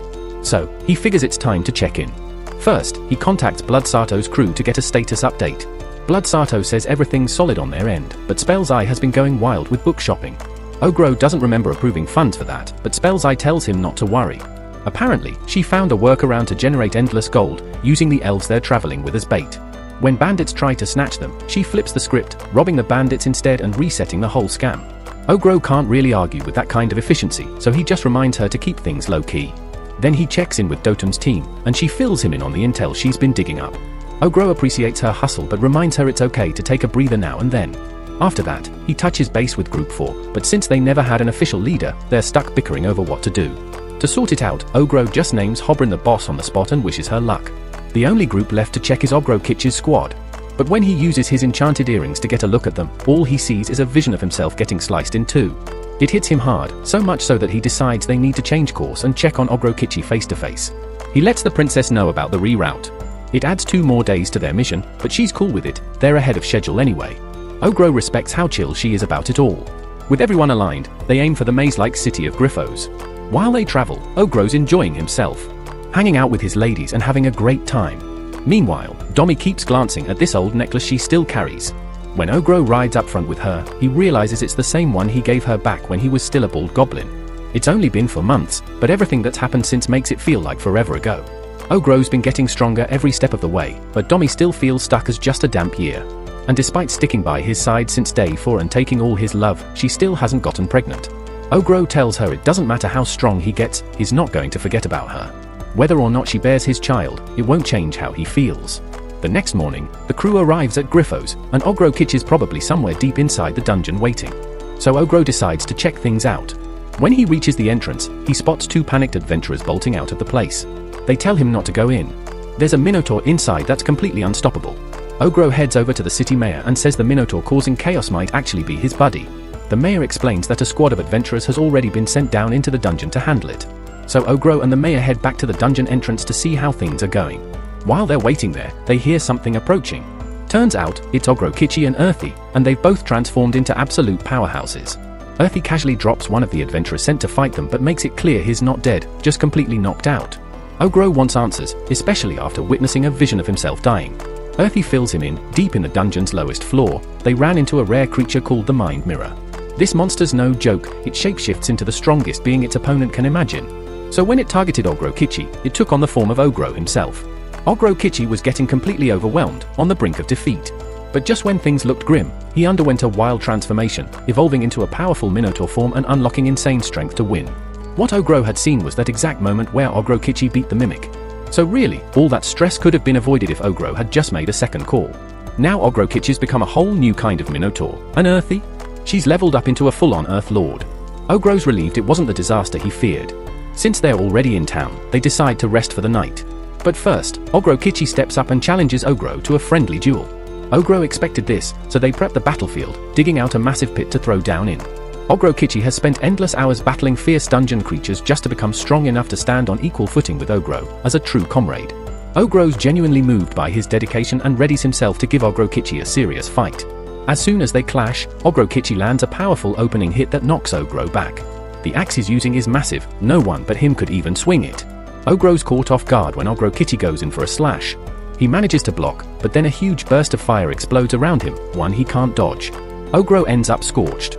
Turns out, thanks to his evolution, Ogro Kitchi now controls both fire and lightning at the same time. Ogro can shrug off the lightning, since he's resistant to that, but the fire? That's a problem. Right now, Ogro Kitchi's bringing serious heat, literally, and he's not letting up as he charges in again, determined to win. Ogro's really starting to get fired up. As he clashes with Ogro Kitchi again, he decides to tap into his other elemental powers and sets up a clever sneak attack. But it backfires, Ogro Kitchi flips the script and shuts that move down hard. Then Ogro Kitchi unleashes a surprise technique called Phantom Bowl. It's putting Ogro in a tough spot, so he's got no choice but to activate one of his newly awakened transcendent skills. The power-up boosts all his abilities to insane levels.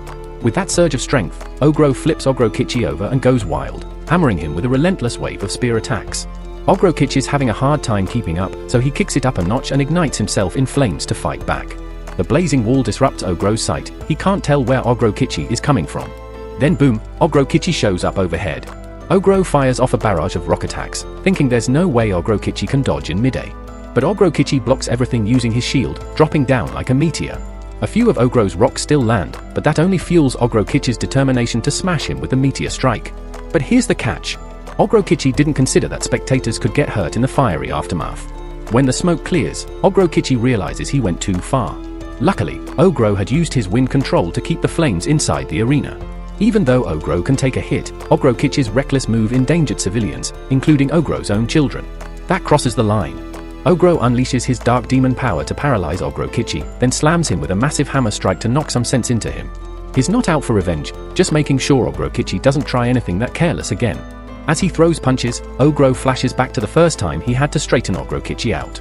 He's not even mad anymore, just hoping Ogrokichi lands safely wherever he ends up. By day 121, the crew finally arrives at Oswell's royal capital. Ogro says the fight with Ogrokichi lasted all the way until morning. The capital stuns him, and Ruberia shares that the city's greatness comes from its deep wisdom and knowledge. She gives Ogro credit for protecting her through the journey and promises him a unique reward. They all chill at her palace that night, enjoying an amazing feast. The alchemist's not used to the fancy lifestyle though. Big rooms and plush beds make it hard for the girls to sleep, but the babies are out like a light. On day 122, Ruberia gives Ogro more than just thanks. He gets a personal recommendation letter, which lets him explore the capital freely without any hassle. Ogro gets serious and questions how Ruberia can trust him so easily when they barely know each other. He asks what makes her so sure he won't misuse that trust. Ruberia responds that she's observed him closely. She's seen how he operates, sharp in both combat and negotiation, and always weighing outcomes before acting. Someone like that wouldn't be reckless enough to cross her kingdom. It hits Ogro that Ruberia has been playing things way more cleverly than she let on. Though she acted sweet the whole way, she's been assessing him the entire journey. And it turns out this arrangement benefits her too, making it easier for Ogro to return means she has quicker access to his skills.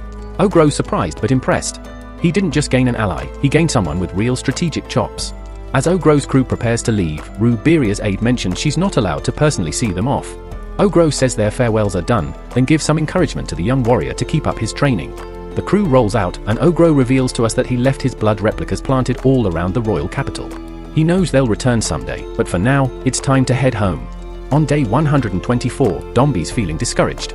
She's still stuck at level 89 and feels like she's not progressing. Ogro promises she's not being left behind and offers to train with her anytime. He urges her to speak up, and when she finally does, he halts the carriage and gets the whole crew involved in her session. He summons some giants, and Dombi gives it her all, even if evolving still seems far away. She tears through over 30 of Ogro's summons but ends up totally drained. Though she didn't evolve, Ogro praises her effort. As the day ends, she suddenly collapses. Ogro carries her back, only to start feeling super tired himself. The group alchemist figures it's probably mana exhaustion, a first for Ogro, who usually has more than enough. Thankfully, it didn't happen during an actual fight. They settle in for dinner. That night, Dombi has a strange dream, just a black void. Come morning, day 125 brings a huge surprise. Dombi has evolved into a vampire noble variant, revealing her true name, Hekaterina. She tells Ogro that they're now officially husband and wife, though she can't help but giggle about acting so regal. Ogro is thrilled. Not just that she's gotten stronger, but because she's smiling again. By day 126, they finally reach their homeland, the forest where it all began. Ogro admits he missed their damp, shadowy cave. It may not be much, but to him, it'll always be home. When they arrive, everyone's stunned. The once gloomy cave has done a total 180. It's bright, organized, and upgraded big time. Turns out, the other groups had been busy sprucing things up. Since Ogro's usually the one full of surprises, they figured it was about time they returned the favor. The eccentric Hobfer gives a shout out to the lovebirds Ogrokichi and Earthy for leading the charge, but they all insist it was a group effort. During the walkthrough, they see the place has evolved into a full-blown farm. Even the dryad Ogro they met before has moved in and powered up. The ranch is now home to their familiars, and the housing areas filled with fresh faces. They've even got talking cats around. Not exactly fighters, but super talented with their claws. And let's be honest, everyone thinks they're adorable. Then suddenly, things turn tense. Seiji arrives with urgent news. Gobjai's been hospitalized. Ogro rushes over, realizing the old goblin might not have much time left. They try to keep Gobjai from speaking too much, but he's determined this could be his last chance. Ogro introduces him to his grandchildren, and Gobjai is overwhelmed. The goblin he once knew as a baby now has a big, loving family. They share a few laughs, but Ogro has one more thing to say before the end. He reveals that he's now an apostle lord and will go by Aporu from now on. Ogrokichi is taking the name Minikichi, and Dami becomes Kanemi. Everyone's excited about the new names, though Minikichi jokes he might need a new one soon if he levels up again. Gobjai ribs Aporu for the simplicity of the names, but they remind him he's the one who started the whole naming tradition. He can't believe one of his goblin kids actually became an apostle lord. After a long life, he's grateful he lived to see something this amazing. When Gobjai passes, Aporu tells him to rest peacefully. As they lay him to rest, Aporu reflects on how Gobjai, in human terms, was just a young guy in his 20s. Goblins don't get long lifespans, but Aporu knows as long as he sticks with his people, he'll make this second chance count. To honor Gobjai's memory, Aporu announces the start of a major event, the Parabellum Mercenary Company's fighting tournament. The crowd's all in, even Aporu's kids are pumped to participate. Rules are clear, no weapons, and the fight ends when someone gives in. Hurting someone seriously? Huge consequences. The winners get a shot at ranking up in the company. So Aporu tells everyone to bring their A game. The newly strengthened Kaname warns Spellsay she's not the same fighter she used to be. Spellsay reveals she's picked up a bunch of new spells too. Then all hell breaks loose in a chaotic battle that leaves everything around in ruins. The red-haired humans clash, and Earthy faces off with Bloodzadu in a fierce duel. Others jump into the action as well, but Hobfu looks like he's having the time of his life. The energy skyrockets as Aporu steps into the ring against Minikichi. That's when Minikichi admits Aporu is the reason he pushed himself so far and leveled up so hard. He gives Aporu his respect, and Aporu feels the same way. They've both come a long way, and Minikichi announces he's planning to win so he can surpass Aporu's limits. Aporu loves the challenge, and they rush at each other. Their powerful strikes collide, sending out a shockwave that shakes the battlefield. After the dust settles, both of them are left unable to move. When the tournament results are in, Aporu takes the top spot, with Minikichi right behind in second. Konami finishes in third, Earthy grabs fourth place, Bloodzadu comes in fifth, and Spellsay lands in sixth. The rest of the group places behind them, but Aporu isn't shocked by how things turned out. The twins cook up a meal for everyone, and even Aporu's kids are completely wiped out, barely able to stay awake. Watching everyone eat and rest, Aporu feels a deep sense of pride seeing how far they've all come. Their growth means more to him than any trophy ever could. On day 127, Ruberia reaches out to Aporu, and he casually drops his newly chosen name. He's caught off guard when she says she wants to hire him again, but she quickly adds that this time it won't be anything too major. Aporu doesn't buy that for a second. He knows Ruberia too well and suspects she's up to something. It's not just a hunch either. Some of his copies picked up hints, though nothing super clear. Ruberia admits her goal is to make Aporu's name known all across the kingdom, thinking the publicity will really help boost his crew. Aporu figured she'd pull something like this, she always knows how to push the right buttons. He decides to play along and agrees to listen to her pitch. Before long, Aporu and the entire Parabellum team are geared up and on their way to the royal capital. He originally took the job for the huge payout, but little did he know things were about to spiral into something way bigger than he ever imagined. Thanks for tuning in, don't forget to like, share, and subscribe so you don't miss what happens next.